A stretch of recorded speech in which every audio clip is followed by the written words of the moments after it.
माझं व्हायचंच. मी जातो आहे पण सोडत नाही. एक पाऊल मागे घेतलंय पण उद्दिष्ट अजूनही ठाम आहे.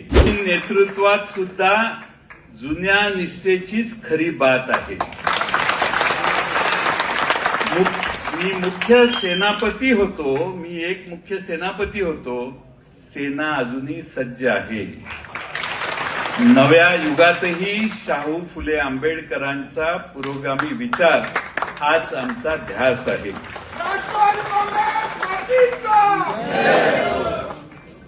माझं व्हायचंच. मी जातो आहे पण सोडत नाही. एक पाऊल मागे घेतलंय पण उद्दिष्ट अजूनही ठाम आहे. कालही महाराष्ट्रासाठी होतो, आजही आहे. नाव असेल किंवा नसेल पण कामातूनच ओळख मिळेल, कारण मी जयंत आहे.